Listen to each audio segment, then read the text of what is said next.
Hey, what's going on, everybody? This is Tyrone back with Tech Life. And T-Mobile's earnings just ended. I watched the entire call. I stayed through the Q&A. And right off the bat, the numbers are not what we're used to seeing. And everybody saw that across the board. Investors saw it. Analysts noticed it. So before I get into further detail, AT&T on the postpaid side, they did outgrow T-Mobile for the first time in a long time. So that's a fact. That's now a fact. AT&T grew more postpaid ads than T-Mobile. So I just wanted to get that out the way before I get into the actual earnings and give you my take. So as you see by the title, T-Mobile raises 2021 guidance across the board again and delivers record financial results in Q2.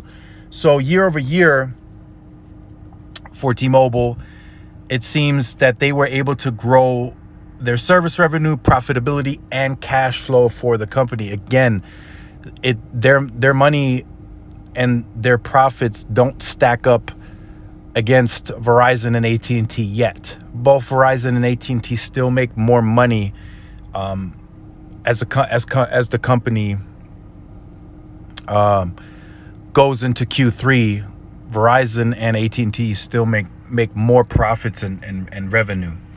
So I just wanted to go over these numbers. Postpaid net additions of 1.3 million, best in industry and raising 2021 guidance.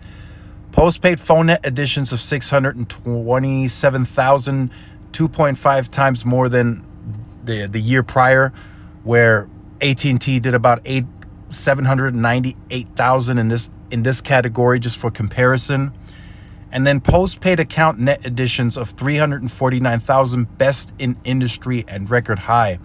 So that's another category that T-Mobile was touting, that they're growing postpaid accounts. They're growing it the most in the industry. And I think that's a big deal. That's a really big deal for T-Mobile. So they're kind of dibble and dabbling in a bunch of businesses. So they're getting into home internet, which we know that's going to take them some time to grow that base. They said they gained 100,000 during the beta period. And then they say they're on track of hitting 500,000 home internet customers by the end of year, which is big. They really couldn't meet the demand early on in Q1 and Q2. Even during the beta period, they had some routers that were on back order. Some were faulty, some didn't work, so they couldn't fulfill the orders fast enough. But now it seems they're more than capable of handling the demand, according to T-Mobile's executive team. Now, what do I think about the quarter? I think overall was a great quarter for T-Mobile. Financials are up. They're chipping away at everything quarter after quarter. Yes, their CapEx may not be in your favor of them spending, you may think that they need to spend 14, 15, 16 billion a quarter.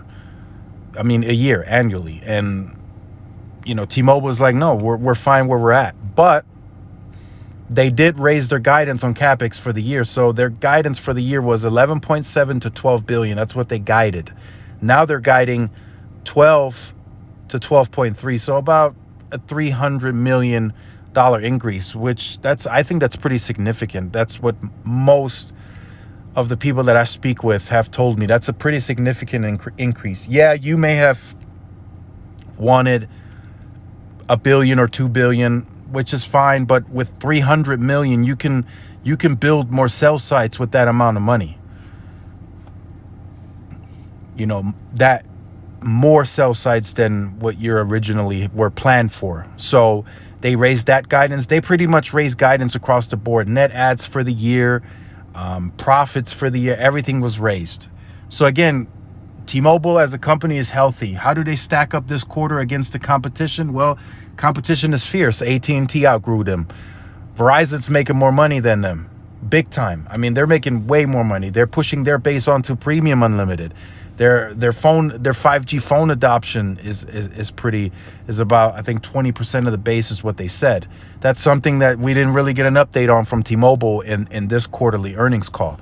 Maybe we'll see that later down the line on some comments, but nobody really asked T-Mobile the question about 5G adoption. So again, I think it was a stellar quarter for T-Mobile. Churn still seems to be a bit of a confusion as the Sprint base and T-Mobile base and how is it counted. It seems overall the churn was 0.87%. That's including the Sprint base, which T-Mobile says is still driving the churn high. But T-Mobile consumer, the T-Mobile base, they still have the lowest churn in the industry according to them.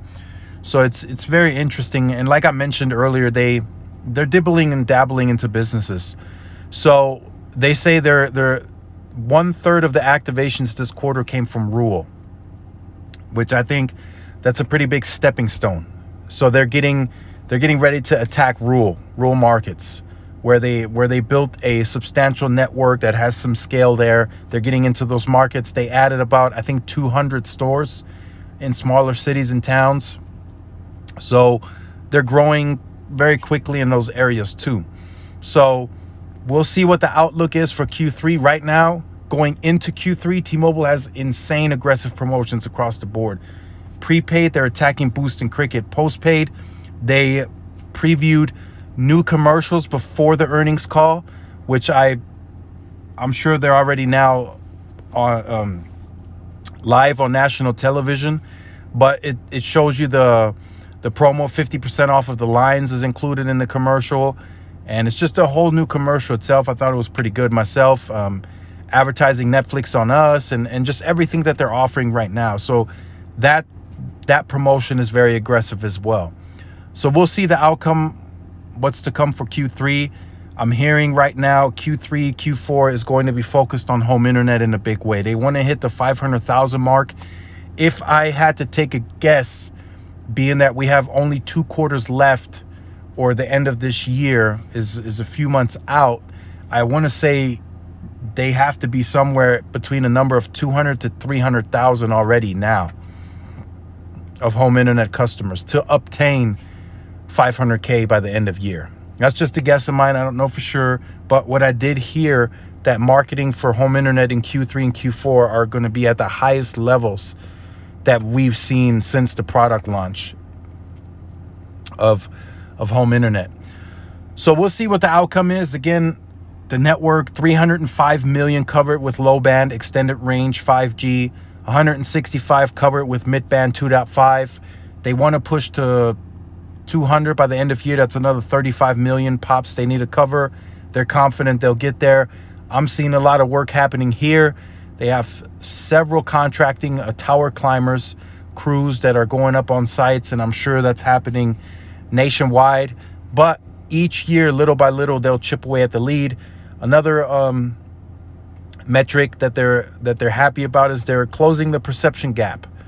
This quarter, apparently, they're closing it even more to Verizon, and I think they mentioned about 40% of businesses and consumers are now believing that T-Mobile is the 5G leader. I mean, how could you not? You're being brainwashed with all these 5G commercials every 2 minutes. So they're spending big money on changing that perception. So let me know what you think about that in the comment section down below. If you have been on the channel or you're new to the channel and you have not yet liked, share, subscribe, make sure you do so. Hit the notification bell so you are notified when I do upload content. Make sure to follow my social media outlets for more updates and interactions. Thanks again for watching. This is Tyrone with Tech Life, and I will see you guys in the next one. Peace.